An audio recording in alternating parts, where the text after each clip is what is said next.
तुमची मान खाली होईल असं एकही पाऊल उचलू नका, जरांगे पाटील यांचे आंदोलकांना आवाहन। आपल्याला शांततेत आंदोलन करायचे आहे, जे शांततेमध्ये आंदोलन करतील तेच माझे कार्यकर्ते असतील असं जरांगे पाटील यांनी स्पष्टपणे सांगितलेलं आहे। त्यामुळे एक प्रकारे एवढा मोठा जनसमुदाय मुंबईमध्ये आलेला आहे, त्या संपूर्ण जनसमुदायाला शांततेचं आवाहन हे मनोज जरांगे पाटलांनी केलेलं आहे। सर्वांनी या ठिकाणची पार्किंग असेल किंवा मुंबईतील गर्दी असेल याची काळजी घ्यावी असे आवाहन जरांगे पाटील यांनी केले आहे। हे आवाहन सगळ्यात महत्त्वाचं आहे, कारण गणेशोत्सव आहे आणि गणेशोत्सवाच्या निमित्ताने आधीच लाखोंची गर्दी मुंबईमध्ये असते। त्यामुळे पोलिसांवर ताण येऊ देऊ नका। सीएसएमटी स्थानकात ज्या गाड्या येताना पार्क झाल्या असतील त्या तिथे पार्क करू नका। जिथे अधिकृत वाहनतळ असेल त्याच ठिकाणी गाड्या पार्क करा असे आवाहन जरांगे यांनी केले आहे।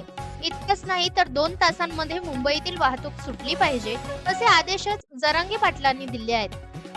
त्यामुळे मुंबईकरांना कुठलाही त्रास होणार नाही याची काळजी घेतली आणि मुख्यमंत्र्यांना त्यांनी आवाहन केलंय की जी मुदत दिली आहे 9 ते 6 या वेळेची म्हणजेच एक दिवसीय आंदोलनाची ही मुदत वाढवण्यात यावी।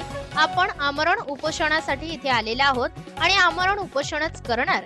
त्यामुळे अर्थातच हे आंदोलन एक दिवसीय आंदोलनाची परवानगी जरी कागदोपत्री असली तरी हे आंदोलन आता एक दिवसीय राहणार नाही, यावर आता शिक्कामोर्तब झाला आहे। इतक्या मोठ्या संख्येने जे आंदोलक आले आहेत ते काही इथून परत जाणार नाहीत, ते इथेच झोपतील, इथेच खातील, इथेच स्वयंपाक करतील अशा पद्धतीने मनोज जरांगे यांनी स्पष्टपणे आपल्या जाहीर संबोधनात सांगितले आहे। त्यामुळे मुख्यमंत्र्यांना सुद्धा विनंती करण्यात आली आहे की मुख्यमंत्र्यांनी या आंदोलनात सहकार्य करावं आणि मराठा समाजाच्या ज्या मागण्या आहेत त्या सुद्धा त्यांनी लक्षात घ्याव्यात असं म्हटलेलं आहे। त्यामुळे आता जरांगे यांची पुढची भूमिका काय असणार आहे आणि हे आंदोलन नेमकं आता कोणत्या स्वरूपाचं वळण घेते हे बघणं आता देखील तितकंच महत्त्वाचं ठरणार आहे।